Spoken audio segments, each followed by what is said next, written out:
Already. Oh my gosh, we are live.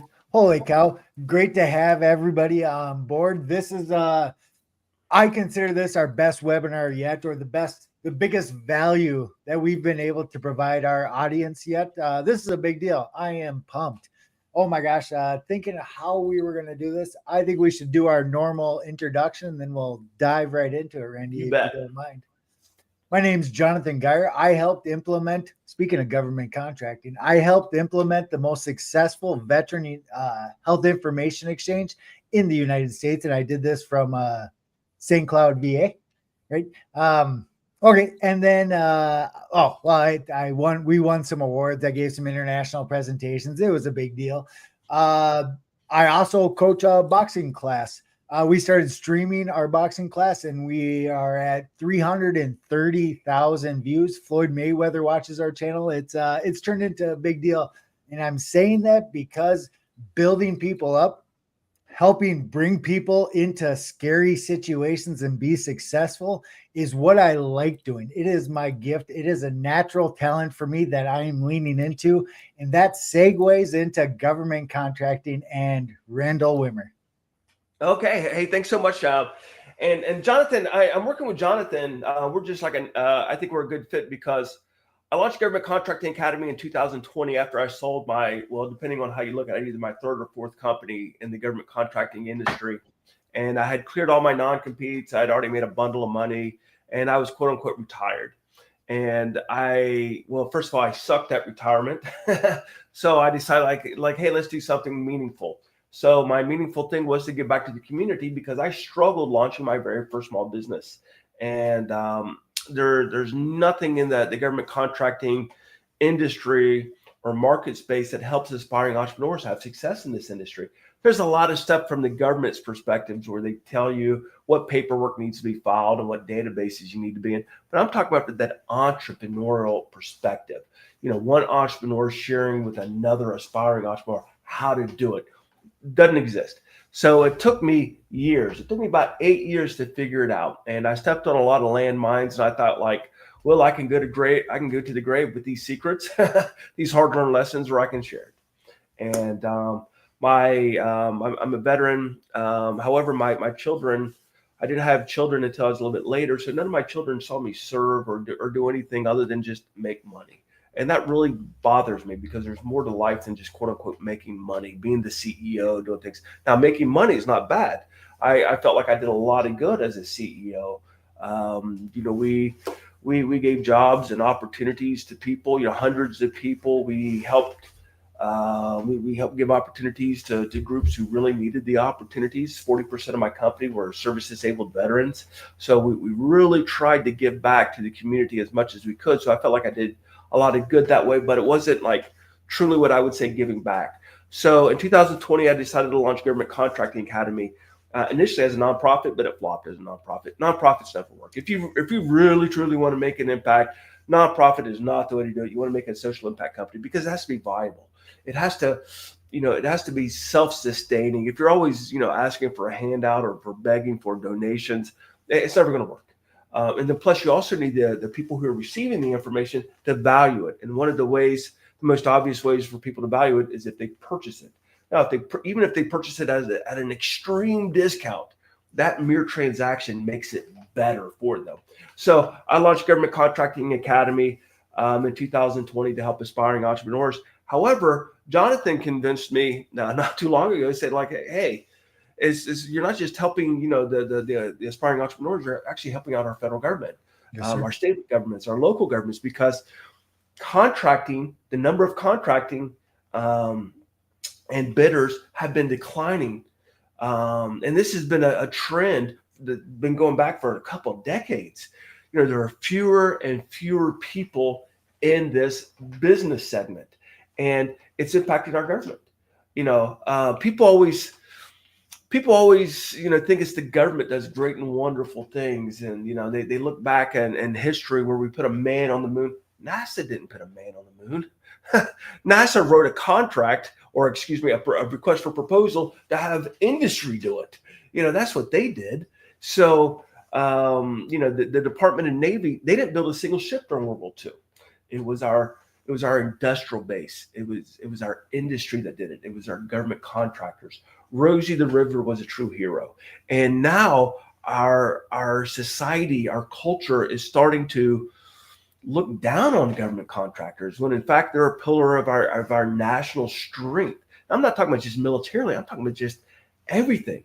The US federal government, we are the leader of the free world. We have services that we provide our citizens as well as the rest of the world. And the government's not providing these services. Contractors are. We're the ones who are where the rubber meets the road. And this industry has been in decline, which means it's even a better opportunity for aspiring entrepreneurs. Now, the problem with it is you need about this much knowledge in order to really, truly have success in this industry. But with this much knowledge, you are going to quadruple or even more your probability of entrepreneurial success in this industry. Why? Because ultimately it becomes a numbers game in the federal government. You just spoke to this, but I'd like to iterate that. This my statement here is loaded. I already know the answer, but it's why? Why is government contracting better than starting a company, a commercial company? Why is it better than starting a franchise? That's a softball pitch, Jonathan. But again, nobody knows this because the government does a horrible job at promoting it. The SBA, Small Business Administration, they don't promote this enough. First of all, there's a lot of reasons. One of the biggest is the low cost of entry. If you are bidding on a gazillion-dollar contract, I'll give you my very first prime contract that I won as a small business. I was a one-person company, and I had zero revenue coming in. So I bid on a $15 million contract and won it. Now, how much money did that take me? How much of an investment did that take me in order to be able to write a proposal to win a $15 million prime contract? I'd say $400, a business license, a website, an email address, a better printer, and a few reams of paper and about 12 binders. So, that's what it cost me. Why? Because you are not expected for services contracts to make any investments until after you've won the contract, until after. Now, once you've won the contract and you've got the contract in hand, that's as good as cash. And then you can make the investments that you need, should you need to. But typically what you do is you just hire the people, usually from the losing company. Most of these contracts are recompetes.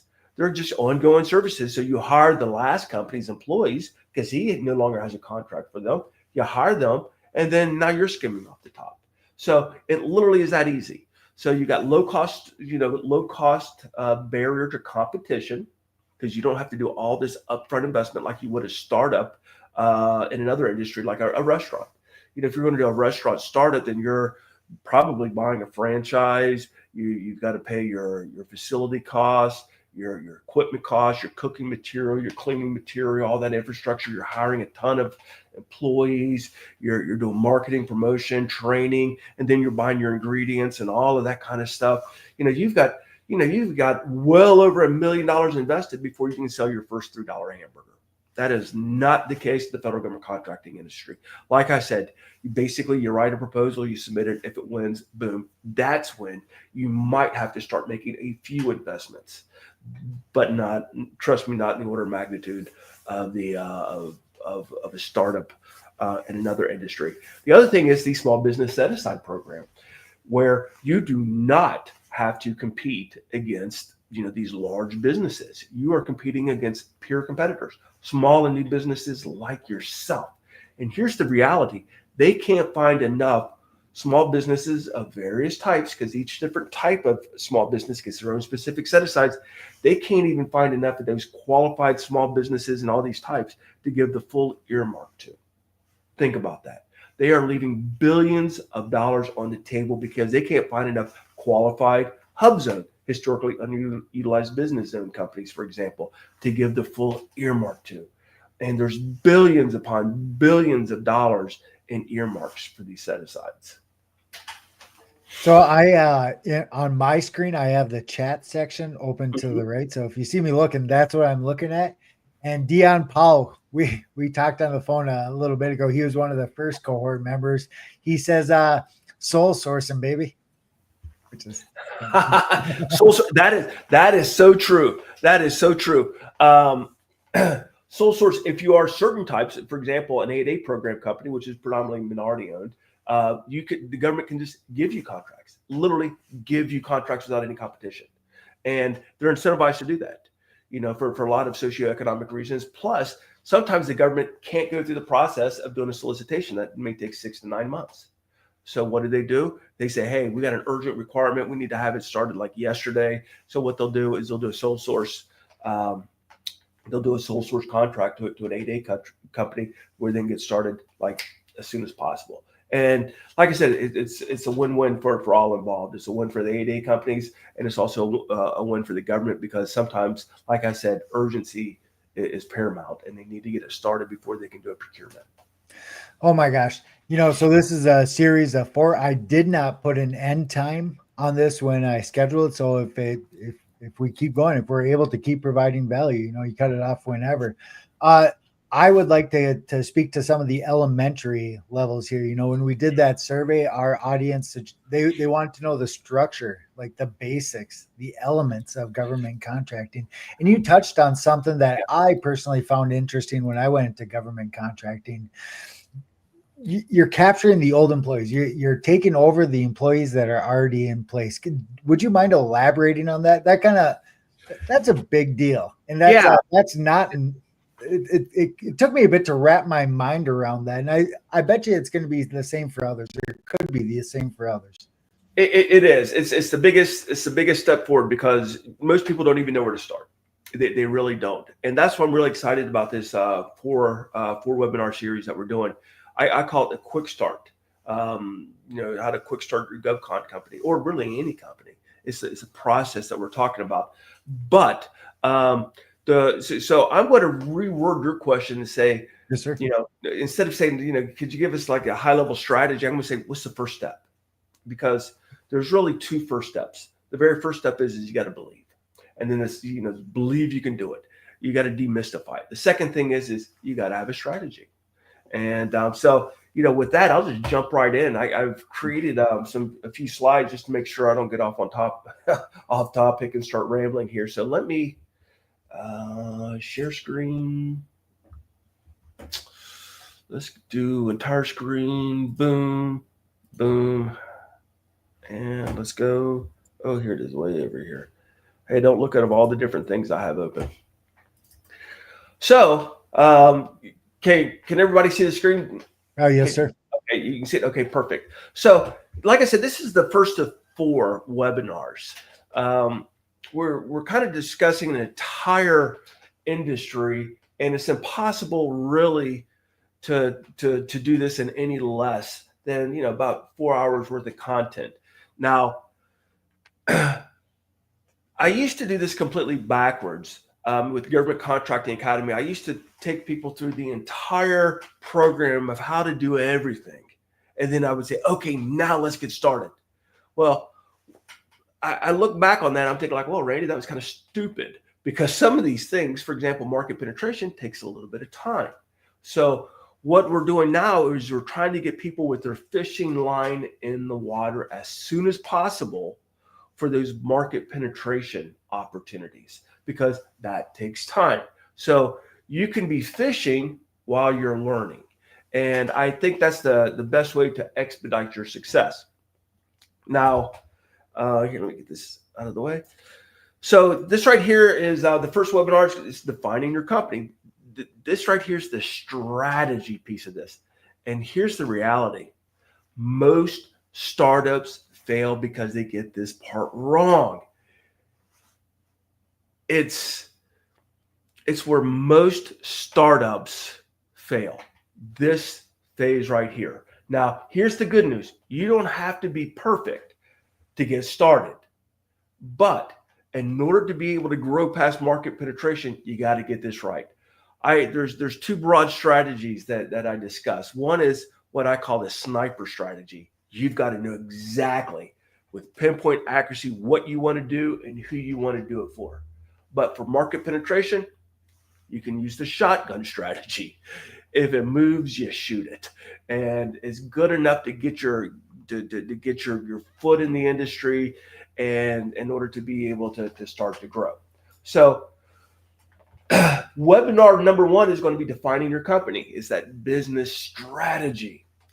The second webinar that we're going to be doing next week is we're going to help you position your company to be very, very attractive to your first customer. And your first customer is not going to be the government. Your first customer is actually going to be a large industry partner who's required to do business with small businesses. Why?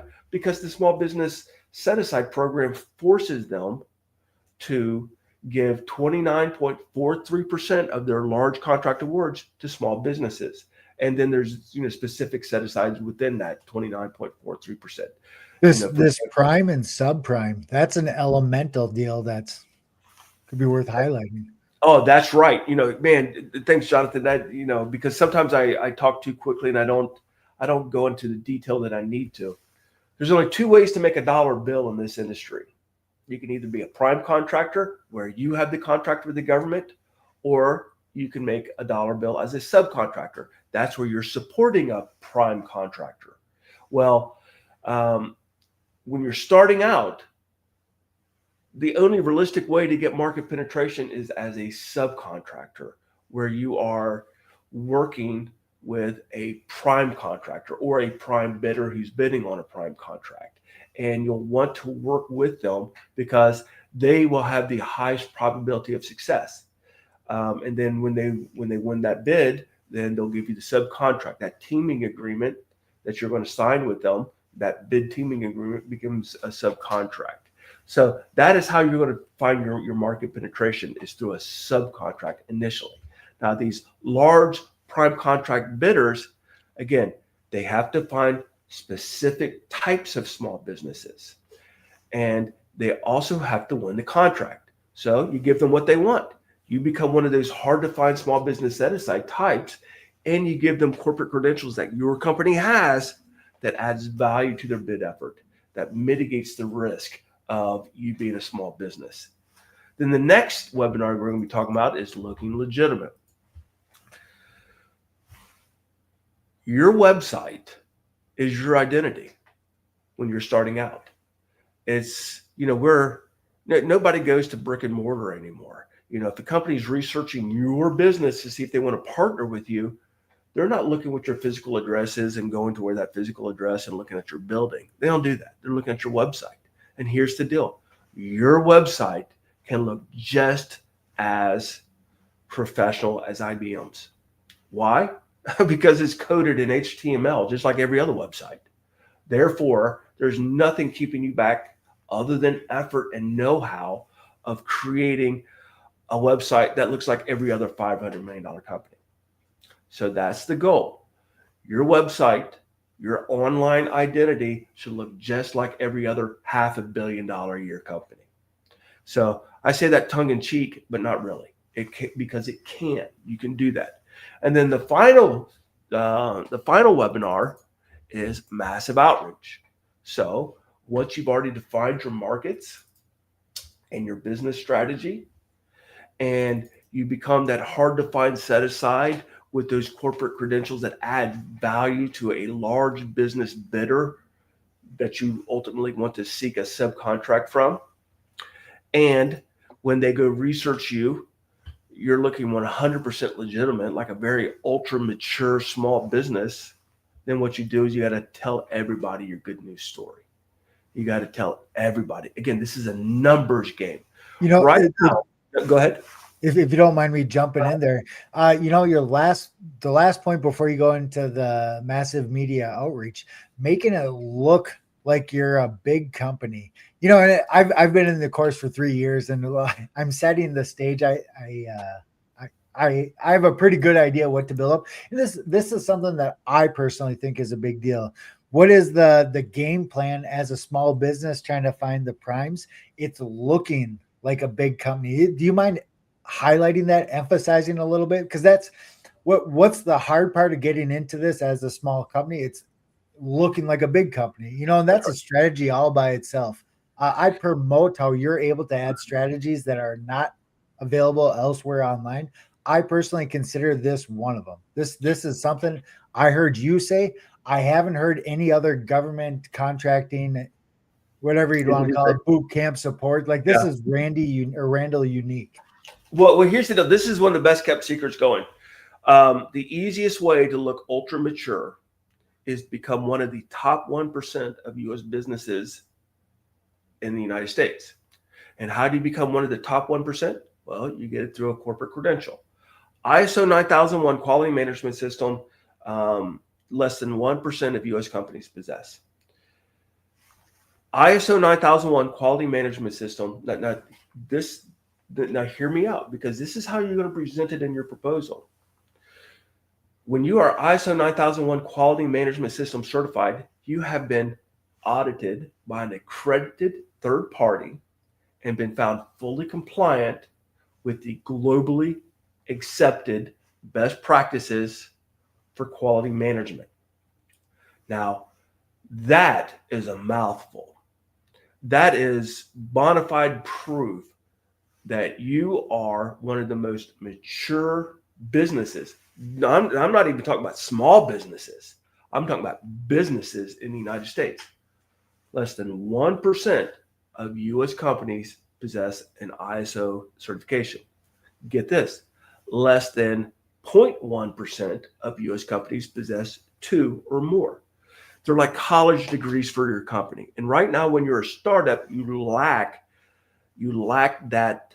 You lack past performances. You lack references. So how do you overcome that? Well, it's like you're a high school student and you want to become a swanky consultant. You can't get that job right out of high school because you're a high risk hire. You've got no work experience saying that you know how to do it.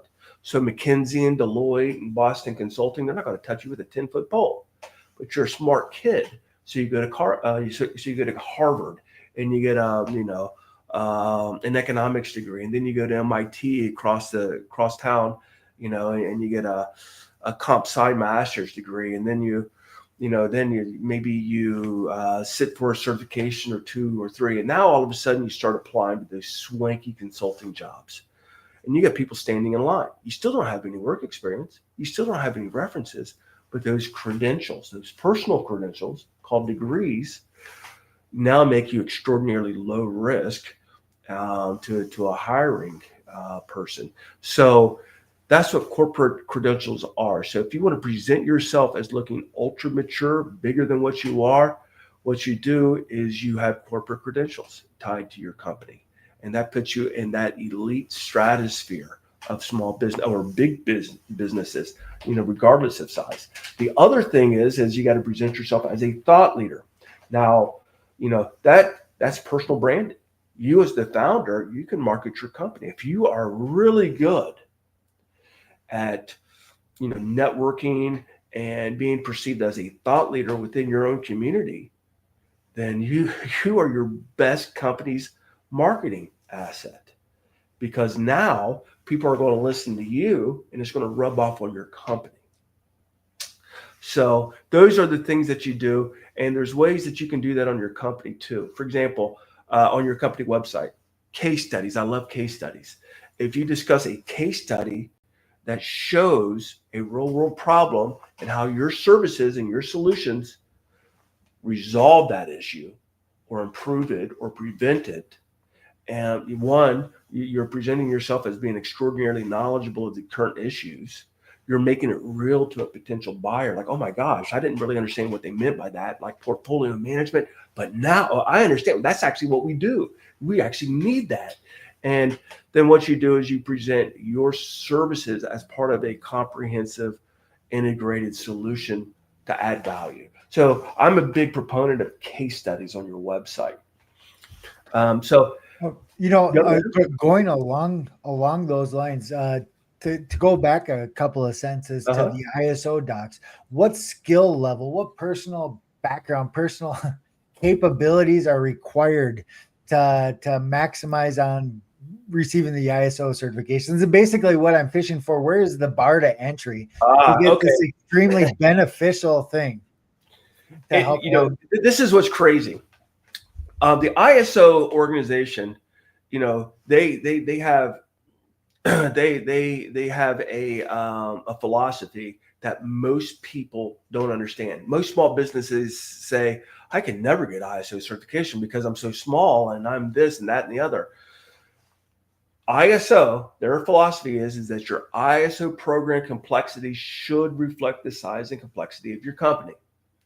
So, as a small business, the threshold to become ISO certified is ludicrously low. And some of the ISO certifications that are inherently complicated and complex and difficult to obtain, and I'll give you one right here, ISO 27001, Information Security Management. It's the hottest one going right now. And for these mid-major companies, and I call it mid-major, anyone that's around $500 million plus in size, it is a killer for them to get. It is really, really, really hard for them to get ISO 27001 certified. Why? Well, because all of the requirements in ISO 27001 are real requirements for that company, because they already have their network. They already have their own firewalls. So now they have to have their own firewall policies and their own auditing, their own inspection, their own testing, and all this kind of stuff.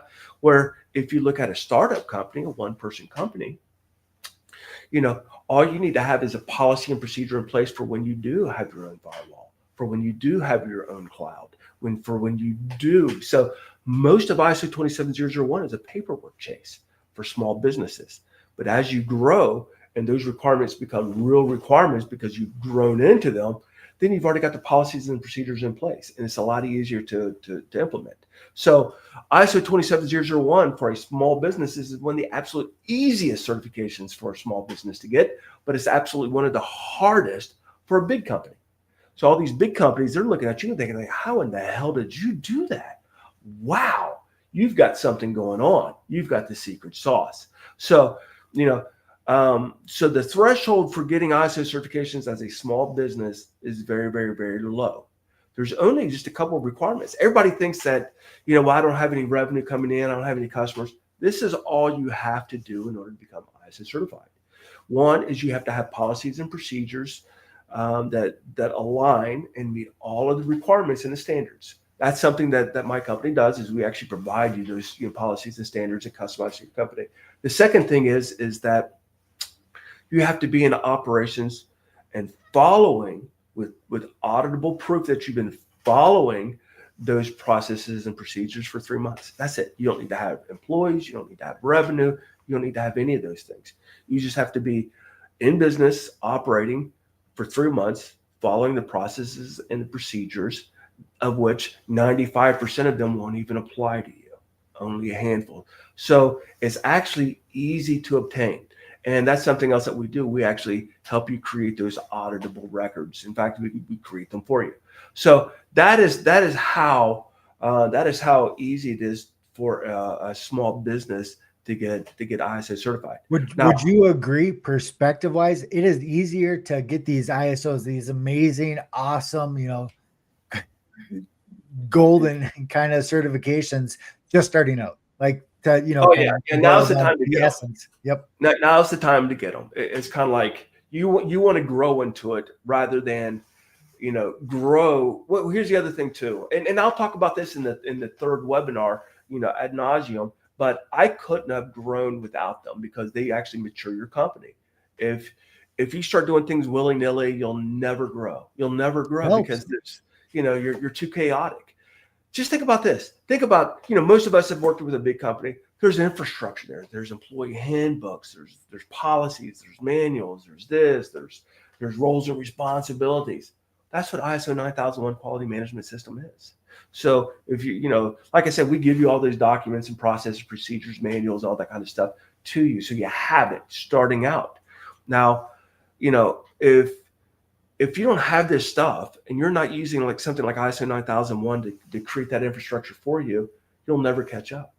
That's what happened to me. I won my very first prime contract, $15 million. I knew how to win it. I didn't know how to execute it. And what do I mean by that is because I didn't have the company infrastructure to really do it. I almost lost it. So I thought, like, man, I got to get my shit together. I got to figure out how I need to execute. And so I started, I figured, like, hey, research how best to get some corporate maturity and infrastructure. And a lot of things was pointing to ISO 9001 as a framework to get you there. So I thought, I'll do that. So once I did that, now all of a sudden I was a lot more efficient, a lot more effective, and I was able to go after, one, perform a lot better, and two, I'd have the bandwidth with my existing corporate staff to go after and win more work. So it was helping me on both sides of the spectrum. It was making me more efficient and more effective. I know for myself going through, because I am a student of GCA, and I know that for myself, looking in hindsight, getting the ISO when I first started answered some questions that I didn't know how to ask yet. Like it answered questions before I was able to ask the question. You don't know what you don't know. Yes, sir. And that is so true. And that's kind of what we're talking about today. And that is you got to jump in and you got to use a framework. So here, let me start talking about that today, because today we're talking about the strategy, how to take that very first step. So let's get back over here. The very first thing. So again, this is where we are. But the final thing is we're going to be doing massive outreach. So getting started, everybody thinks like, oh my gosh, I need to have a massive business plan. Wrong answer. A business plan is a total waste of effort. Total waste of effort.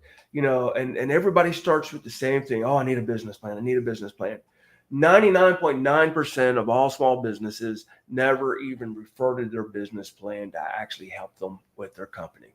So it's like, it's one of those things that you do because you feel like you have to do, but it has no value. The big thing about this is having your mindset in the right place. I love this quote. I don't know if you've ever seen the movie or the musical Hadestown.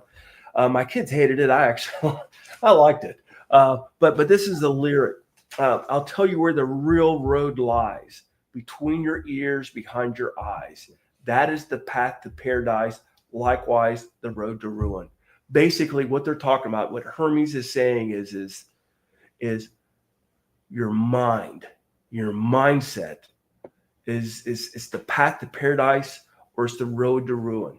And I won't say most, I will say damn near all of us. I've yet to meet an entrepreneur who didn't have their mental, their mental obstacles being their largest one. And you got to overcome those mental obstacles. And the way I overcame it is I realized that if I never quit, I would never fail. So I had this big Herculean task ahead of me that, I didn't know. I didn't even know where the finish line was. It was a marathon, and I didn't know where I was going. But I realized that if it just kept on moving forward, at some point the trail would lead me to the finish line, as long as I didn't quit. And I had small kids, and I had personal motivations that really, really, really kept me on track. And again, the big thing for me was I couldn't quit. I couldn't quit because I had kids. And, I'd be letting my children down if I quit, because I wouldn't be able to provide for them the way I wanted to. So quitting was not an option. So I discovered this chart that if you put just 1% of effort above and beyond what you're doing towards your goal of launching a company, 1.0 is just doing your day job right now to keep everything, financed and afloat. But if you just commit 1% more effort every single day to launching a company, look how far you go. You go from having, if you just did one, it would equal one, 1 to 365 is 1. But just with 1% more effort every single day, you are making, no kidding, real progress. Because it's compounding, right? It is compounding. Yeah. So now 2% increase in effort will result in 1,377.4. Think about that. Just that little bit of consistent effort where you're working for yourself. Everybody works 100% towards your employer and somebody else's dreams. If you just work 1 to 2% more for yourself, look what you can do. Look how much progress you can make. So that's the game. Now, you brought this up, Jonathan, and I wanted to address it, because it seems really, really, really intimidating. It doesn't have to be. Taking that first step, nobody knows what the hell they're doing. And I'll say this, hopefully this makes you feel better if you're considering launching a company sooner rather than later. Nobody knows how to launch their first company, not a single person.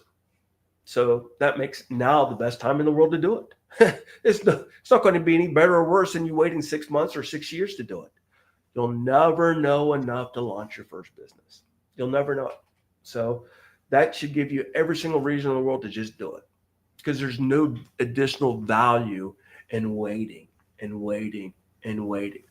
This might be a chance to, you mentioned barriers to entry, and I'm sure you'll speak to that later on, but that's what you're describing right here. Like, most people don't cross that. Like, most people don't take that first step towards success or retirement, or like most people don't cross that because it's scary, because it's too intimidating, which is the point of the essence of this slide, right? To emphasize. Absolutely. Absolutely. And I'll give you another example. There's 140,000 small businesses who are registered to do work with the federal government. 140,000.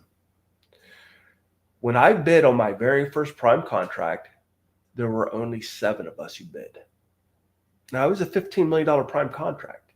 So of those 140,000 small businesses who registered, who say that it was their goal to do business with the federal government, who would, and every single one of those 140,000 would have given anything to have won that my first $15 million prime contract.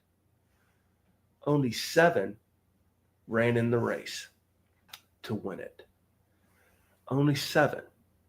So the biggest way to win is to compete, because all but 7 of the 140,000 small businesses didn't even compete for it. I think that's crazy.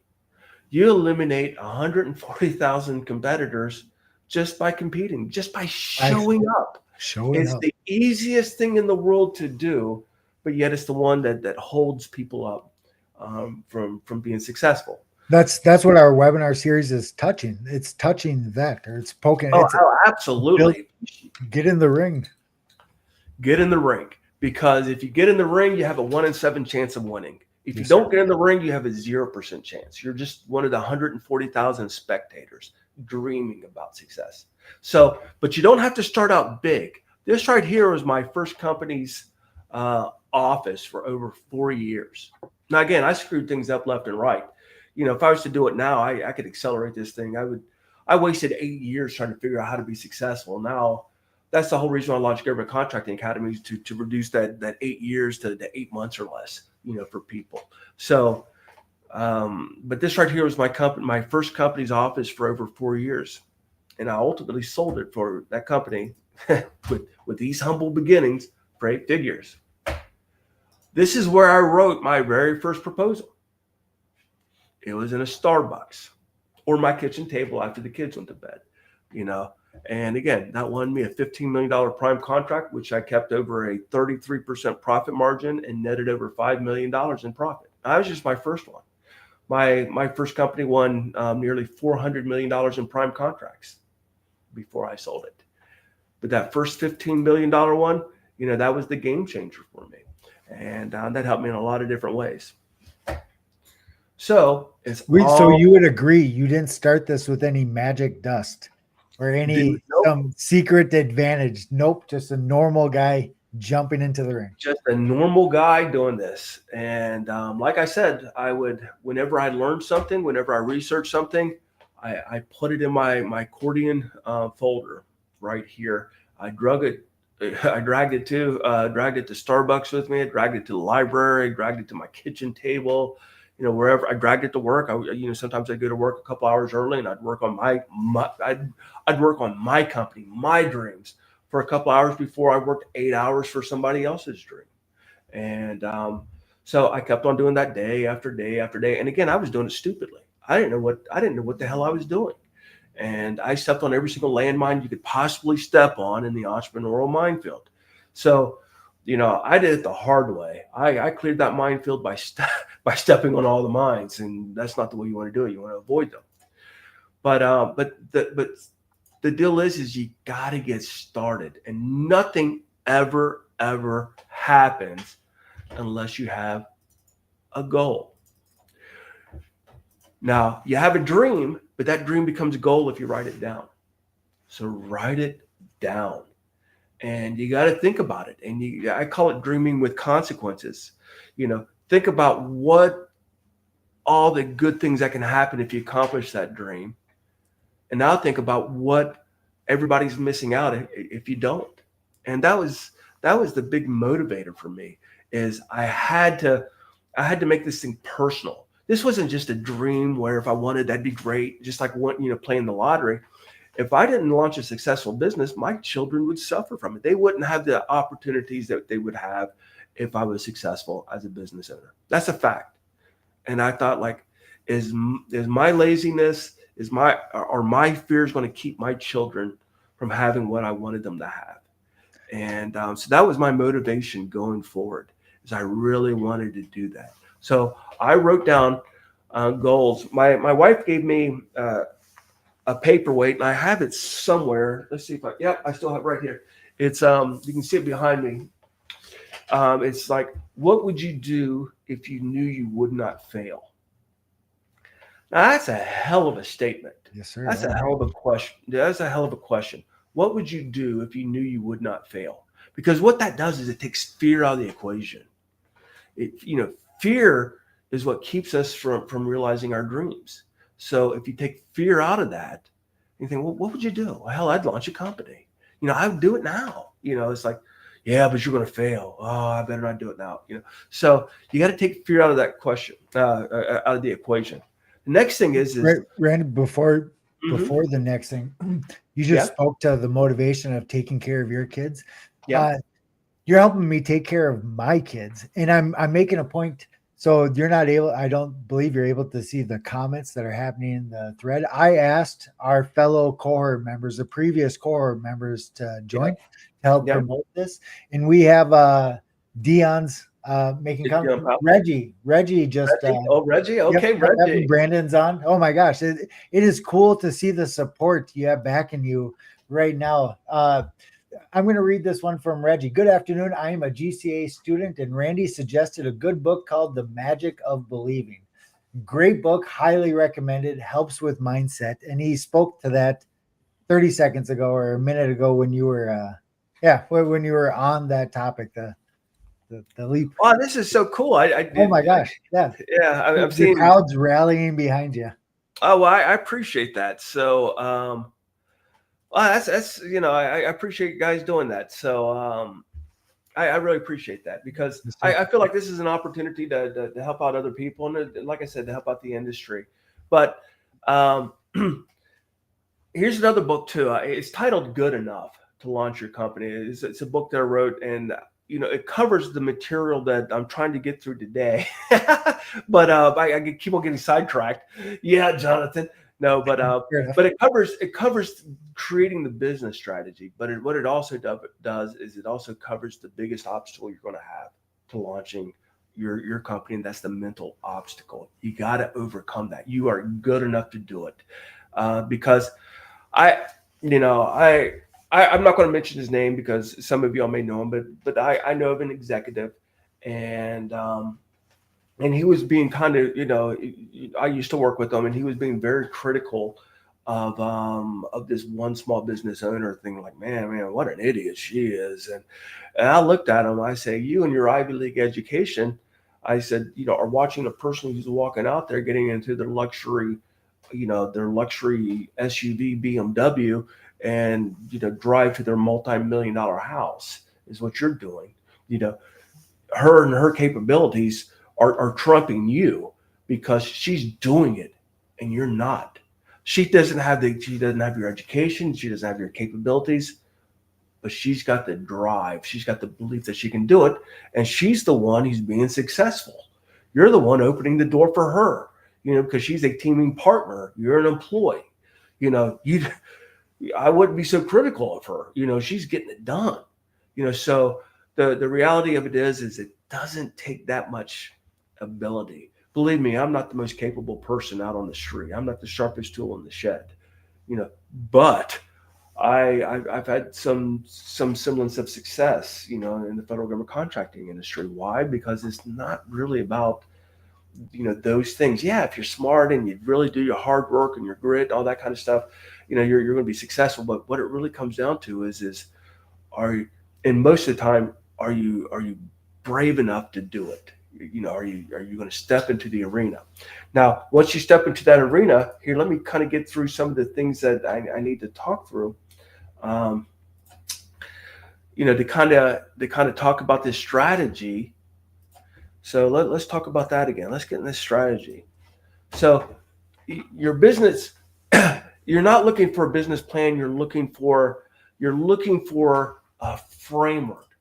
So you need to follow a framework or a business model. They're the same thing. I use the Daddy framework, which we're going to discuss here in just a second. And you also need a decision book. Whenever you make a decision, you write it down in the book. The last thing that you have is time to go back and remake the same decision over and over and over and over and over. Once you make a decision, boom, you document it. Now you have a starting point. Now, the expectation is you're going to use an iterative process when you learn more, that you're going to go revisit that decision and see whether or not it was the best one, and can you modify it, and should you modify it? That's the iterative process that you should have. But unless you document something, you don't have a starting point. So you need to have what I call a decision book. So this right here is the Daddy framework. This is what I used. You can use any business model that you want or framework, just as long as it's structured and you commit to it. So this is something that I kind of created back in the day when I was in the Navy, and it's a modified systems engineering one, but I twisted it around a little bit for entrepreneurship. Dream, analyze, define, develop, execute, and evaluate. Dream. Nothing happens until you have a dream. Now that dream becomes a goal, but in order to be able to come up with a goal, you got to analyze it to see what's the realm of possibility. You've got to figure out, what industry you're getting into. You got to analyze everything. And people always ask me, they say, well, Randy, what should we analyze? I say, I kind of tell people that they should use the Bill of Rights kind of approach. You want to ask questions like, well, what are resources that can help you? What are the requirements to launch a legal company in this industry? How much spending is in this industry? Who are the big time players? Who are people that I can actually emulate, or I can use as a role model? Just come up with some very broad questions. Now I got a 4 perspective analysis, so I'm going to get you started, with that. Then you got to define your horizontal and vertical target markets, and you develop a plan for market penetration and radiation. Then you execute it, and then you're constantly evaluating it. So that's the big thing that you do. But it all starts with a dream. You got to take your dream and you got to translate that into a personal goal. For example, my son, he was thinking about launching a small business in the federal government contracting industry. So we kind of walked through this process together. He wanted to be financially independent before he turned 30 years old. This is when he graduated from college. So he's 22 and a half years old. So we had to translate that to something that was tangible, that you could put a number to. Well, having a $10 million portfolio within 7.5 years of graduating from college is what that meant to him. So $10 million in investments after taxes, and in 7.5 years. So what did we have to do? Now we had to, identify, target markets, decide how we were going to compete, and then create a compliant company. But before we got to that, these are the 4 market drivers, 4 market analysis drivers, that's going to help you determine those things. The first one is your personal goal. That drives everything. Second one is market demand. Who's buying it and for how much? Next thing is competition. How can you compete? And then finally, your capabilities. Everybody gets this wrong. Everybody thinks it's like, well, I don't know how to do, financials. So why should I ever do a budget company? Well, the deal is you don't need to know how to do that. When you launch a business, whatever you were good at previously, let's say you were a plumber. If you want to launch a plumbing company and you're a good plumber, well, that kind of sucks for you if you like being a plumber, because that's no longer your job. You're no longer a plumber, you're a CEO. Now you got to think like, well, I got to manage employees. I got to provide them infrastructure. I got to do sales and business development and growth and all those different things. So, that's your new job. So whatever you were good at is really way less important, because I've won over $2 billion in federal government contracts. And what I'm about ready to say really surprises a lot of people. 80% of those awarded contracts, I didn't even know what the hell they were doing. Now, people always call me out on that and say, Randy, that's bullshit. That can't be right. If you won it, if you led the pursuit and you won the contract, man, you must be an expert at it. No. You know what I was an expert at? Creating winning proposals, demonstrating understanding of the organization's culture, of their requirements, of the customer needs, of their source material, of how to partner with really good companies to deliver that service. I learned my capabilities aligned about how to write winning proposals, not how to do whatever it is that was in the contract. I teamed for that. We hired people to do that.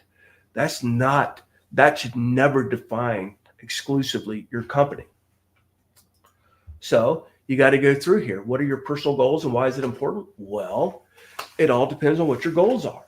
For example, if you want to cross the street, the best strategy to cross the street or solution to do that is to walk. Now, if you've got a personal goal to go across your neighborhood, maybe the best strategy is to get a bike and bike there. If you want to go across town as your personal goal, then you get a car. If you want to go across country, the best strategy is to fly in a plane. If you want to fly across the solar system and go to Mars, well, you get in a spaceship. Now, just because the spaceship can take you the furthest doesn't mean that's the best strategy. In fact, it is the absolute worst for all these other personal goals that you could have had. Why? Because the probability of launching in a spaceship and going to exactly where you want to be is ridiculously low. So when I tell you that you've got to determine what your personal goals are, your personal goal should align with what you're willing to accept, what you want to obtain from your first or from this specific business pursuit. That's what a personal goal is. Now, everybody wants to become a billionaire, but if you list that as your personal goal, then you're going to be using a strategy to become a billionaire, which is the absolute worst thing that you'd ever want to do if you want to make $350,000 a year and work for yourself.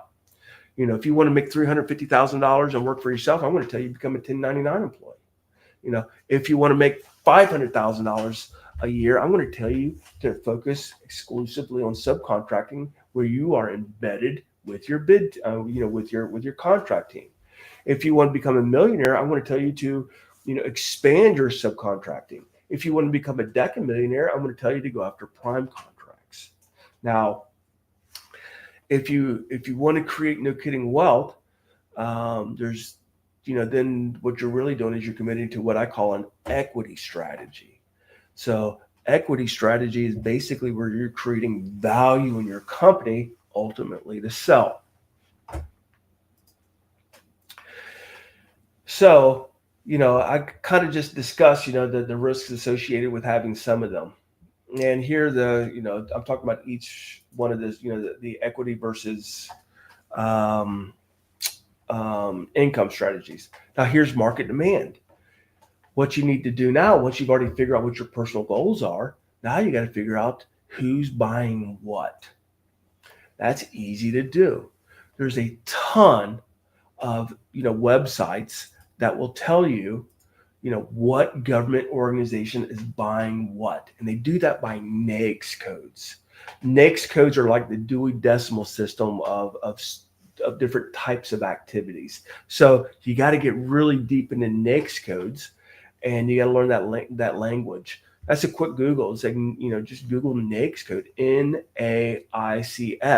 and that's how the government talks about different types of work. They will release a request for proposal that's under a specific NAICS code, so you kind of know what the big ticket item is on that. This speaks to the formula stuff that we were talking about earlier. This is unique to government contracting, where it's all visible. It's very low opinion. Oh, absolutely. You know exactly what agency is spending for what NAICS code. You just got to, you just got to start researching it, and you know exactly where they are. Now, the other thing is competition. Now, I'm going to say competition from two different standpoints. One is you want to, I want to talk about from the point of benchmarking. You want to find companies that are doing what it is that you want to do, who are very, very, very successful at it, and see how they're being successful, and copy them. There's you don't get any extra credit for being innovative. Hey, if company A is doing something and it is really, really, really working for them, follow company A and see what they're doing and do it better than they are. So like I said, there's lots of different kinds of companies. What I would do is I would go to find the most successful companies in your industry. And for me, that was, back in the day, it was OASIS. OASIS contract awardees were what I considered to be the best. And then here's your capabilities. Again, if you're doing something that you can at least talk the language in, it's going to make things a little bit easier. But at the end of the day, it's nowhere nearly as important as what you think it is. So ideally, what you want to do is you want to find the intersection of all of these. You want to find markets that align with your personal goals, your capabilities, market demand, and your competition. And this right here is what it should look like. Now, this is what it really looks like. Here, let me see if I can find.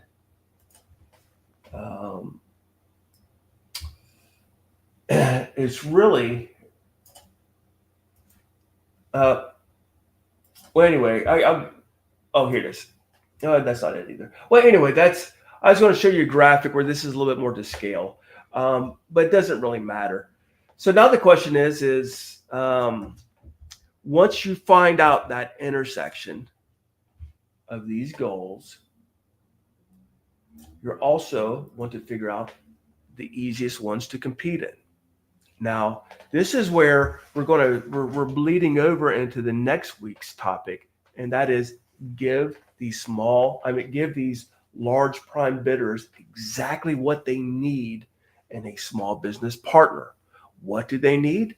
Well, they have to meet subcontracting goals, and 29.43, that's their total goal. For SDBs, which is small disadvantaged businesses, which are 8A company, they have a 5%. That's actually been increased to for subcontractors, still 5%. Women-owned small businesses, 5%. Service-disabled, veteran-owned small businesses has been increased to 5%, instead of 3%. Then HUBZone, it's still at 3%. So what you do is you figure out the markets that have the most spending and what you want to do. DOD and HHS are, DOD is always number one, but HHS is either number 2 or number 3 with respect to size and their federal budget allocation. So if you look at their HUBZone goals, HHS, 1.6%. They're barely meeting half of their HUBZone goals for subcontracting. What does that mean? Well, it means that these big companies can't find enough small businesses that are HUBZones that are low risk. And that's, again, where ISO kicks in. So it's kind of holistic how that happens. And then you start looking at, NAICS codes that you may be interested in. For my son, he was very interested in technology. He has a computer science undergraduate, so anything that dealt with computers. So these were the NAICS codes that he was interested in, and 36% of their spending in HHS was in the NAICS codes that he was interested in. So, he was targeting HHS. Like I said, it was HHS. It had, at the time, it was the second largest budget in the federal government. 36% of their spending was in his NAICS, and they were meeting half of their hub zone goals. So that is a high level on how to do strategy. Randy, I didn't put an end time on this. We just crossed an hour, 30 seconds. So, well, I just kind of wrapped it up there,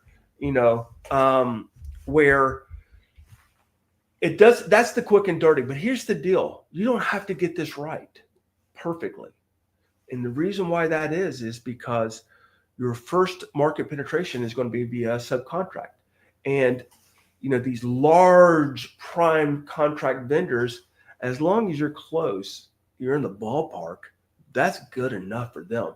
The most important thing to like a Northrop Grumman or an IBM thinking about bringing you on board as their designated hub zone or designated woman-owned small business is that you're low risk, because risk is half of your proposal score. So that's what's really important to know. So let's play this out real quickly.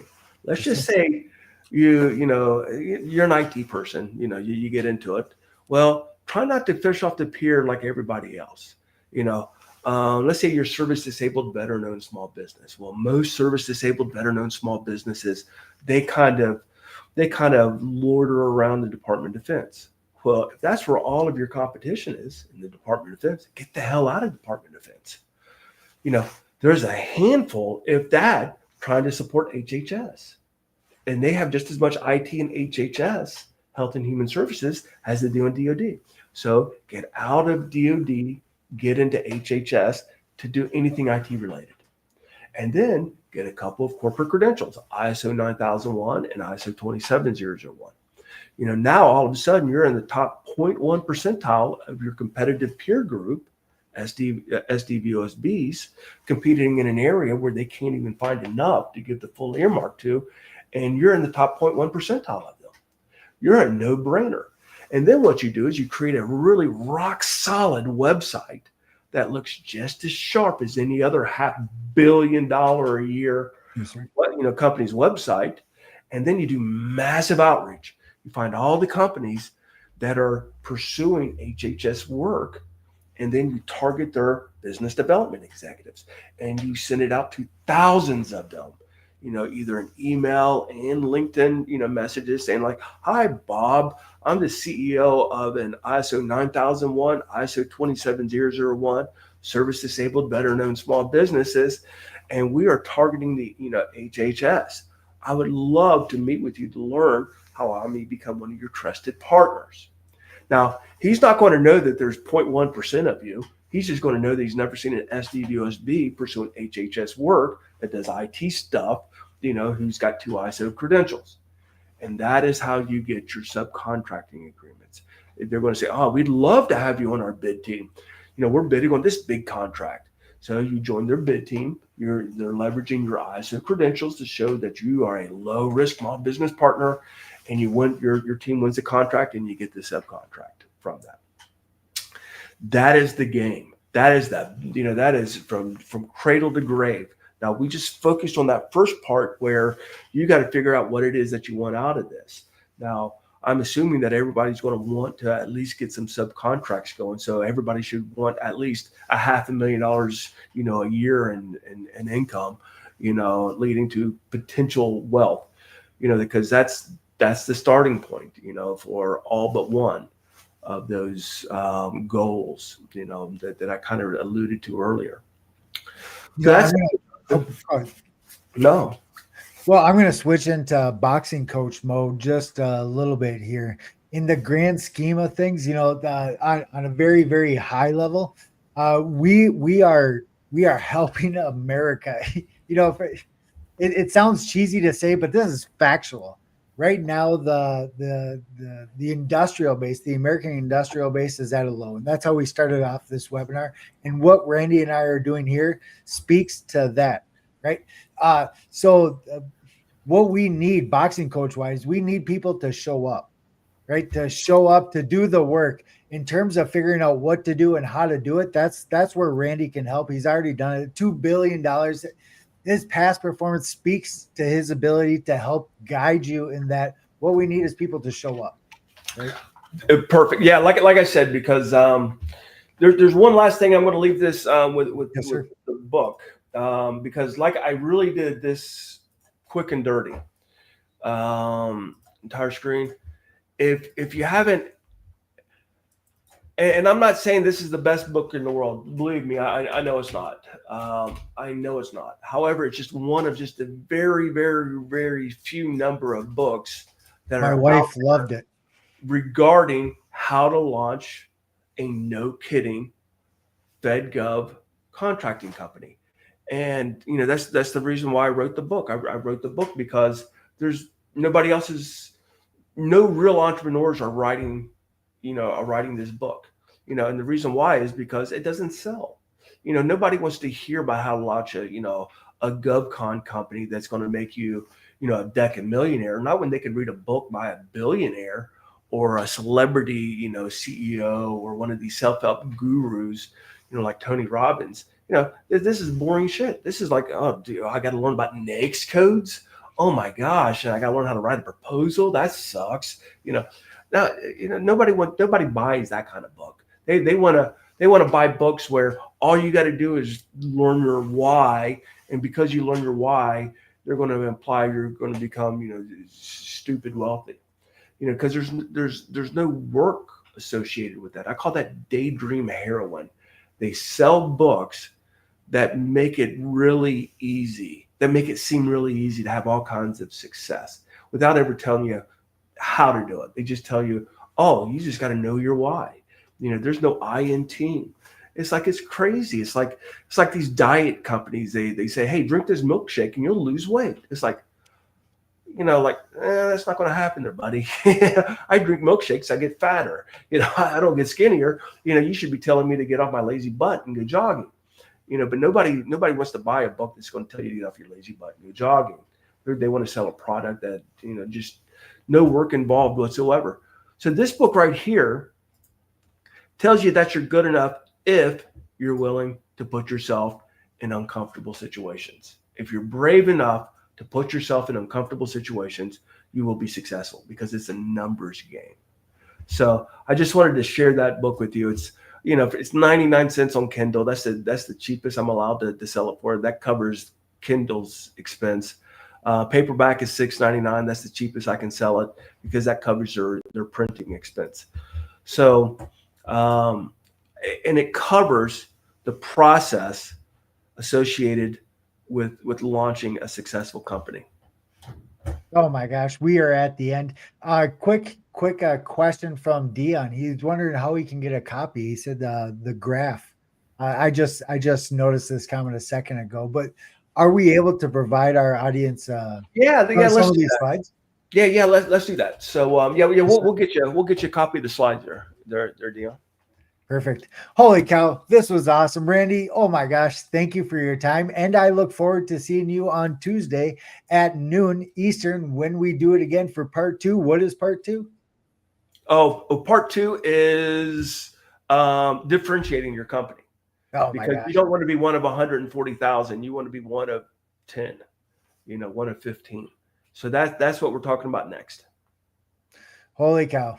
Well, awesome. I appreciate everybody that showed up. We hope to see you again. We will see you again next Tuesday. Thank you all.